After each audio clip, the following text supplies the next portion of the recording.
साल 2024-25 का general skill migration New South Wales ने भी अपनी पॉलिसीज को अनाउंस कर दिया। इन्होंने ये कहा कि हम सितंबर से इसको हमने अनाउंसमेंट कर दी है, अक्टूबर से हम इसको चालू कर देंगे, मई तक ये रहेगा 2025 तक, और जून को हम इसको क्लोज कर देंगे। अब इसके अंदर ना नई चीजें आई हैं जो आपके समझने की हैं, और उसको समझना बहुत जरूरी है, बहुत फेवरेबल है उन एप्लीकेंट्स के लिए जो वाकई में न्यू साउथ वेल्स में रह के या न्यू साउथ वेल्स से बाहर भी रह के अप्लाई करना चाहते हैं। तो भाई इस वीडियो को एंड तक देखें ताकि आपकी एक अंडरस्टैंडिंग डेवलप हो जाए। एक तो ये है कि इस साल के अंदर न्यू साउथ वेल्स ने ये क्या किया, वो ये कहते हैं कि हम सारी ऑक्यूपेशन लिस्ट यानी कि medium to long term strategic skill list को फॉलो नहीं करेंगे, बल्कि आपको याद होगा 1-2 साल पहले इन्होंने क्या किया था, इन्होंने ग्रुप्स बना दिए थे। तो इन्होंने ये कहा कि हम एंस को ग्रुप्स बना देंगे, प्रायोरिटी ग्रुप्स बना देंगे, उसको फॉलो करना होगा। यानी उस ग्रुप के अंदर जो भी ऑक्यूपेशन फॉल करती है उसी को हम प्रायोरिटी में लेके आएंगे, और उससे कुछ मेरा ख्याल ये है कि कंडीशंस भी जुड़ी हुई हो सकती हैं। तो इन्होंने बजाय इसके कि फेडरल लिस्ट को फॉलो करना था, ये अपनी खुद की लिस्ट लेके आएंगे।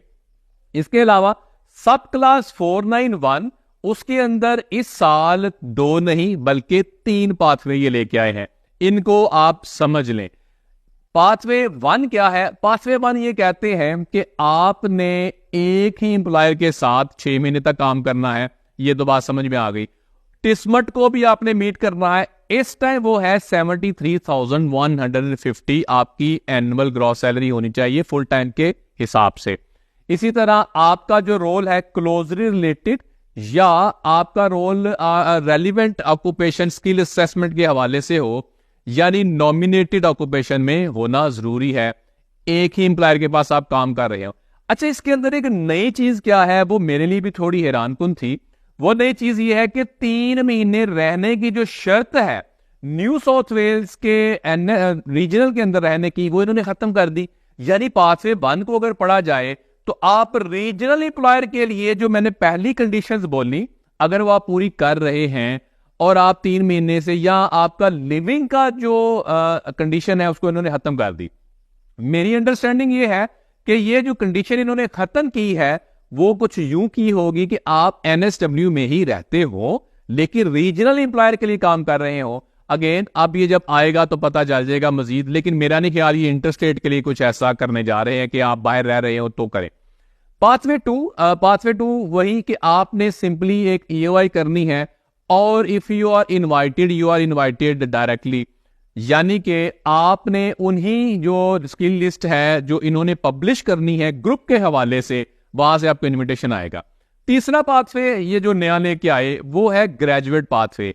ग्रेजुएट पाथवे में इन्होंने ये कहा कि हम प्रमोट करना चाह रहे हैं रीजनल जो इनकी यूनिवर्सिटीज हैं या रीजनल एजुकेशन प्रोवाइडर्स को, लेकिन उसमें अगर आपने बैचलर्स पढ़ा है, मास्टर्स पढ़ा है, मास्टर्स बाय रिसर्च है या पीएचडी है, तो तभी आप ग्रेजुएट पाथवे में यानी पाथवे 3 में फॉल करते हैं। लेकिन उसमें और चीजें भी शामिल हैं। उसकी जो डेफिनेशन है उन्होंने ये कहा कि डेफिनेशन हम वही लेंगे कि जो रीजनल स्टडी की हुआ करती है, यानी जब आप पढ़ रहे थे तो आपका रहना, पढ़ना और काम करना आपका तीनों रीजनल न्यू साउथ वेल्स में ही होना चाहिए। एक और चीज, आपका जो कंप्लीशन है या ट्रांसक्रिप्ट है वो पिछले 24 महीने के अंदर अंदर हो। ऐसा नहीं है कि आज से किसी ने 5 साल पहले पढ़ा और न्यू साउथ वेल्स के रीजन में पढ़ा और बाकी सारी रिक्वायरमेंट पूरी की, उसमें आप फॉल नहीं करते, बल्कि पिछले 24 महीने के अंदर अंदर फॉल करना चाहिए। तो ये इनकी मोटी मोटी रिक्वायरमेंट्स हैं पाथवे 1, 2 और 3 की न्यू साउथ वेल्स सब क्लास 491 की।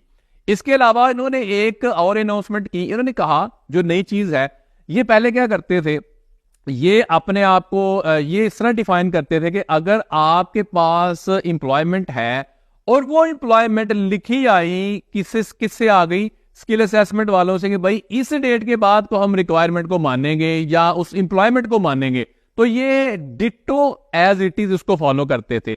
लेकिन अब ये फेडरल की डेफिनेशन को फॉलो करेंगे, यानी कि उससे पहले का वर्क एक्सपीरियंस भी कबूल हो सकता है, हेल्ड दैट कि ये कंडीशन मीट करता है फेडरल की डेफिनेशन के मुताबिक। इन्होंने कहा कि अभी भी हम फॉलो तो स्किल असेसिंग बॉडी की जो रिजल्ट दिया है उसी की असेसमेंट को करेंगे, लेकिन हम फेडरल को भी फॉलो करेंगे। तो ये कुछ नई चीजें हैं। अगेन फिर इसकी नॉमिनेशन फी है वो तभी होती है जब आपके लिए प्री नॉमिनेशन आ गई, प्री इन्विटेशन आ गया तो आपने अप्लाई कर दिया। इसके अलावा उन्होंने ये कहा कि आपके डॉक्यूमेंट्स वैलिड हो और so on and so fourth. ये बाकी सारी वही कंडीशंस है जो आम तौर पे एक वीजा के लिए होती हैं, यानी 65 पॉइंट्स होने चाहिए, आपकी एज जो है वो 45 से ऊपर नहीं होनी चाहिए, वैलिड डॉक्यूमेंट्स होने चाहिए, जेन्युइन होनी चाहिए, एटसेट्रा एटसेट्रा। तो कुछ नई चीजें हैं जो कि पाथवे 3 और पाथवे 1 के अंदर जो है इन्होंने ये नई चीजें शामिल की हैं। ये न्यू साउथ वेल्स का है और इनका ये कहना है, देखें ये ऐसा करते हैं कि नहीं करते, 4 से 6 हफ्ते में हम इन्विटेशन राउंड रन करेंगे। अल्लाह करे ऐसा ही हो। अब लगता आमतौर पे ऐसा होता नहीं है। ये विक्टोरिया ने तो अनाउंस किया, वो वैसा ही कर रहे हैं।